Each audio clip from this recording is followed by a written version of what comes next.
El origen de Diarios de Cuarentena es en realidad muy particular, porque yo durante todo el verano del 2020 estuve trabajando en un proyecto que no tenía nada que ver con Diarios de Cuarentena. Estaba preparando una nueva película de Godzilla Johnson. Estuve escribiendo el guión, trabajando en la preproducción de la película, haciendo pruebas de cámara, y de pronto en la quincena de marzo empieza la cuarentena y este proyecto se vio truncado. Lo dejé en stand-by porque de un momento para otro ya no podía salir a comprar los materiales que necesitaba, no podía seguir construyendo los decorados, los backings para hacer estas animaciones, y además también no estaba muy contento con el resultado del guión que estaba escribiendo.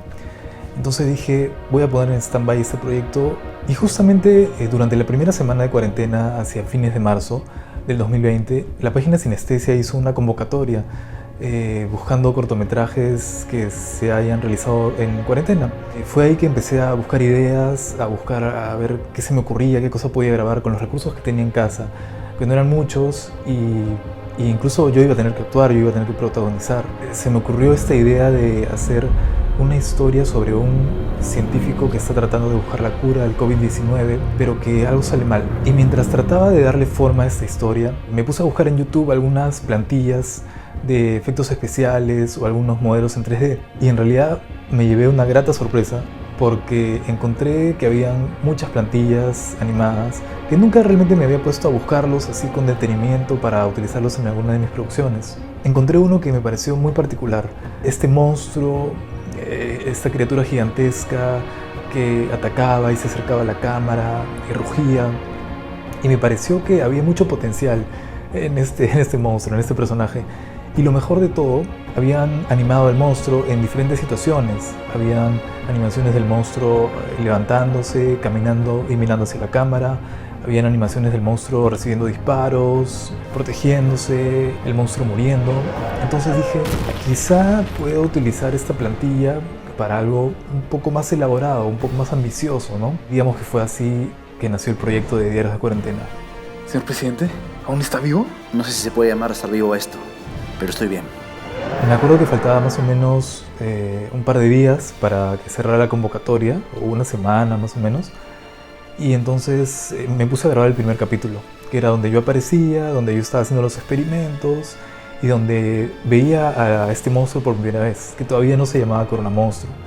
Y entonces coloqué la cámara, hice algunas pruebas, me puse el vestuario, entré en personaje, y luego llegó el momento en que tenía que grabar la mesa de laboratorio vacía para luego colocar al monstruo, ¿no?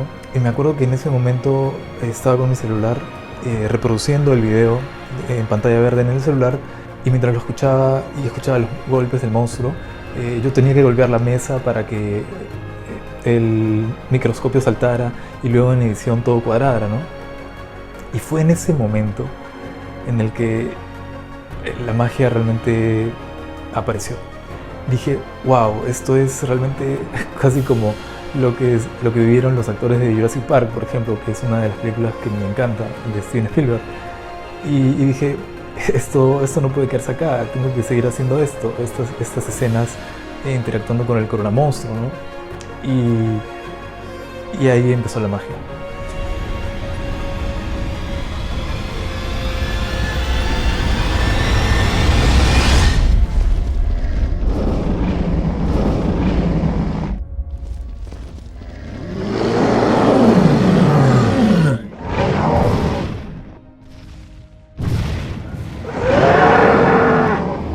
Esa sensación de actuar y tratar de interactuar con algo que no ves, con algo que en realidad no está en el set de rodaje, pero luego se va a poner en postproducción, fue realmente muy satisfactorio. Y era muy divertido realmente tratar de reaccionar a algo que no veías físicamente, pero que sabías que luego iba a aparecer en la película, ¿no? Para cuando salió el segundo episodio, que fue una semana después del primero, yo ya tenía bien claro que quería que esto sea una historia lineal. Y si bien los episodios duraban 3 o 4 minutos, yo ya tenía proyectado que al final de todo este proyecto quería juntarlos como una película.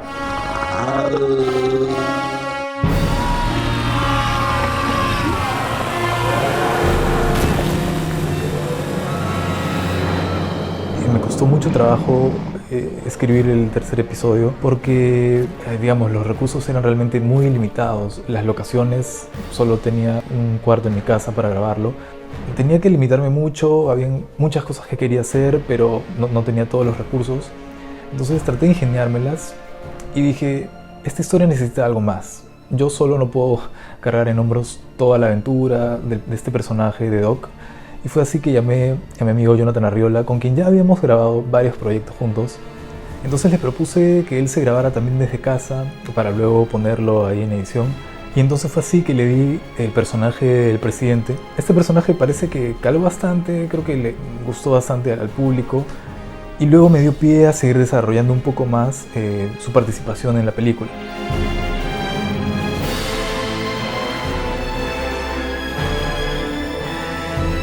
Recuerdo que se estrenó el cuarto capítulo y la gente quedó bastante contenta con este episodio, fue uno de los mejores. Muchos pensaron que el episodio 4 era el final de la serie, ¿no? Por la historia y lo que habíamos contado, lo que le sucedía al personaje de Doc. Pero sin embargo, yo aún quería seguir explorando esta historia, quería contar más, quería poner al personaje de Doc en más escenarios, en más aventuras. Y entonces nuevamente recurrí a otro de mis amigos, a Marco Carrasco, con quien hemos hecho infinidad de cortos también. Y él aceptó ser parte del proyecto y le di un personaje de un científico. Y cuando se estrenó el episodio 5 dije, acá lo cerramos. Al menos esta temporada de 5 episodios tengo que cerrarla aquí porque tenía muchas ideas. Tenía ganas de poner al Coronamonstruo en exteriores, tenía ganas de hacer una gran batalla final con el Coronamonstruo, enfrentándose a Doc y al presidente. Y incluso hubo un momento en donde, cerca del episodio 3, estuve a punto de grabarme en el patio de mi casa luchando contra el Coronamonstruo, pero dije, no, este no es el mejor escenario, necesito una mejor locación. Así que todo eso hizo que cerrara la primera temporada en el episodio 5, y de ahí tuve que tomarme aproximadamente 2 meses para volver a encontrar la inspiración para escribir los capítulos que continuaban, ¿no? Oh, por Dios.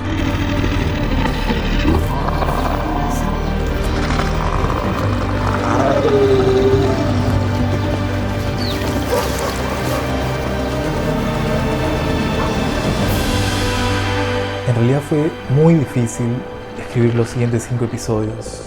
La serie ya se había salido de mis manos por las ambiciones que tenía para esta serie. Y había una gran limitación, que las plantillas que teníamos del Coronamonstruo ya venían animadas de cierta forma. Entonces yo tenía que adaptar la historia y los movimientos de los personajes a esa animación. No era que nosotros animábamos y íbamos complementando con las actuaciones. No podíamos animarlos a libre albedrío. Las plantillas existían, entonces todas estas escenas donde el Coronamonstruo recibía los disparos o se acercaba a la cámara atacando, yo las acoplaba y las trataba de colocar de la mejor manera para que a la hora de interactuar con los personajes se viera natural y se viera fluido, ¿no?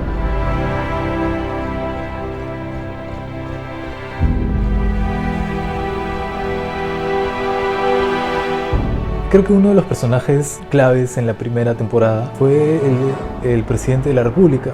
En realidad fue un personaje que a mí me gustó bastante y lamentablemente yo lo maté en la primera temporada, pero dije, no, tengo que traerlo de vuelta a la historia, tiene que haber alguna forma.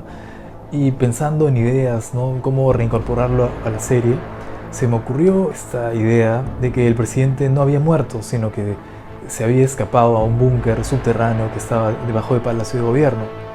Entonces le comuniqué esto a Jonathan y le propuse la idea de volver a la serie y él aceptó, felizmente. Y fue así que nuevamente retomamos las grabaciones, ¿no? Pasa, Doc. Lo veo y no lo creo. Jonathan y yo nos conocemos en realidad hace más de 20 años, casi 30 años. Y cuando estábamos en el colegio, en sexto de primaria, grabamos una serie de películas caseras. Fueron un boom, por así decirlo. Grabamos una trilogía titulada Puñalada. Eran películas de terror, con sangre, monstruos corriendo de aquí para allá, asustándonos. Y creo que desde esa época ya viene este interés por grabar ese tipo películas un poco fantásticas, ¿no? Esta película Puñalada que hicimos en el 2002 la grabamos frente a su casa en La Huaca. Y volviendo a la producción de Diarios de Cuarentena, necesitaba una locación donde realizar esta batalla épica, esta confrontación entre Doc, el presidente y el coronamonstruo. Pero no quería alejarme mucho de Lima, por cuestiones de logística, por cuestiones de transporte, movilizar equipos, movilizar a la gente. Entonces se me ocurrió que no había mejor idea que volver a La Huaca, que nos acogió de niños, para grabar estas escenas del clímax de la película y de alguna forma homenajear a esta producción que hicimos de niños, ¿no? Esta escena de la batalla final contra el coronamonstruo para mí es como un homenaje a las películas caseras que hacíamos cuando éramos chicos. Y grabarla fue en realidad muy divertido. La verdad que no ensayamos mucho la escena. Llegamos a la locación, Jonathan ya sabía un poco el texto porque él tiene mucha facilidad para memorizarse el texto y meterse en la piel del personaje. Un poco que cuadré los ángulos desde donde iba a grabar la escena. Le dije a Jonathan que actuara de cierta forma, algunas cosas muy puntuales. Pero lo que sí le pedí, y fue algo para lo que él no estaba preparado, era para algunas escenas de acción, ¿no? Donde él tenía que correr, saltar, escapar del coronamonstruo, enfrentarlo. Y en realidad, bueno, Jonathan dio lo mejor de sí y creo que la escena quedó bastante bien, ¿no?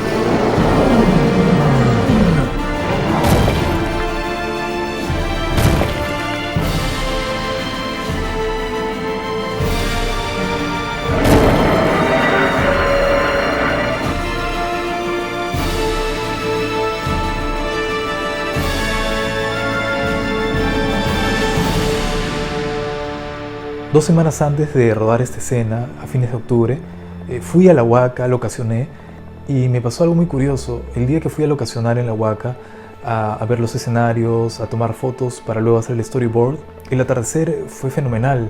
Estaba un poco nublado, pero a eso de las 5 de la tarde el cielo se empezó a despejar, salió un poco de sol, los rayos de sol se veían a través de las nubes, era algo muy, muy cinematográfico. Y dije, perfecto, ojalá que se repita el día de la grabación. Pero en realidad las cosas no funcionan así y el día de la grabación lamentablemente fue un día muy nublado, el cielo en realidad no estuvo a nuestro lado.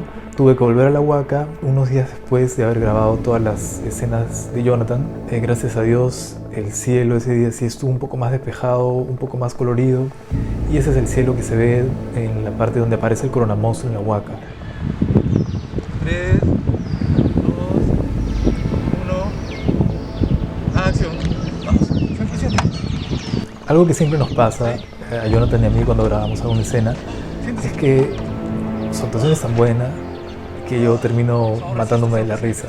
A veces tratar de concentrarme en la escena y vivir lo que siente el personaje cuando está interactuando con Jonathan, tratar de aguantar la risa, fue de las cosas más difíciles que tuvimos que hacer, ¿no?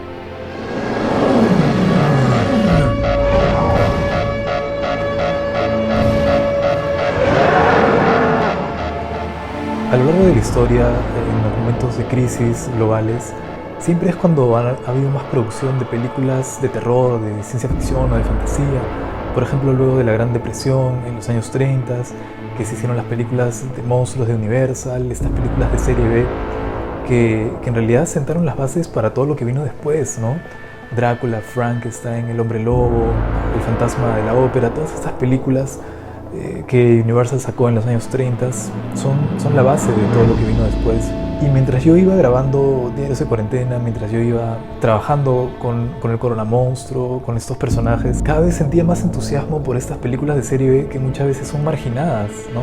Pero estas películas de serie B hechas con muy poco presupuesto tienen algo que realmente a mí me encanta, que es esta cuestión artesanal, ¿no? Luego en los años 40 y 50 que hubo este boom de películas de ciencia ficción, La Guerra de los Mundos o El Día que la Tierra se detuvo, grandes películas de ciencia ficción que trataban el tema de los marcianos visitando el planeta Tierra o invasiones alienígenas, ¿no? Entonces, un poco lo que traté de hacer fue emular todas estas historias, ¿no? Nosotros creamos la pandemia, pero lamentablemente la humanidad aún no estaba preparada para comprender la profundidad de esta crisis. Siempre diré que Diarios de Cuarentena para mí es como una carta de amor a la película La Guerra de los Mundos de Steven Spielberg, Es una película que me encanta desde muy chico. Cuando la vi a los 15 años quedé impactado con los efectos especiales, la atmósfera de la película, todo lo que planteaba, ¿no? Y creo que se ve bastante en Diarios de Cuarentena, que he tratado de emular el look, los efectos, la atmósfera de la Guerra de los Mundos.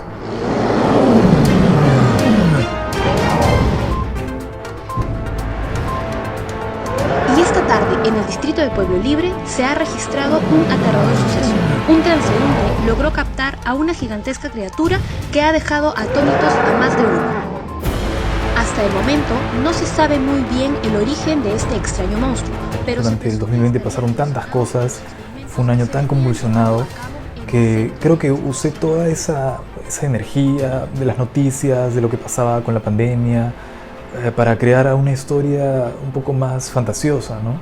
Traté de jugar con los miedos también del público, los miedos que teníamos de los contagios y este monstruo que está contagiando a miles de personas en la ciudad.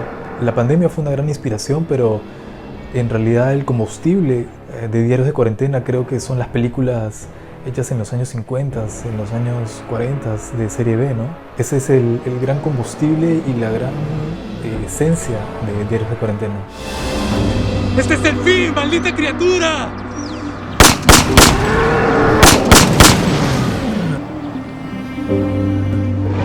Grabar las escenas finales fue de lo más divertido de toda la historia, de todo el proyecto. Y algo que quedó para siempre en mi mente y en mi corazón es el recibimiento del público. Creo que es algo que nunca esperé. Siempre mis películas habían sido vistas por un público mediano, pero con Diarios de Cuarentena realmente logró salir en la televisión, tiene muchísimas vistas en YouTube y el recibimiento del público ha sido algo que realmente me dejó muy contento. Creo que el público respondió bien a la historia, a los personajes y eso es algo que no tiene precio.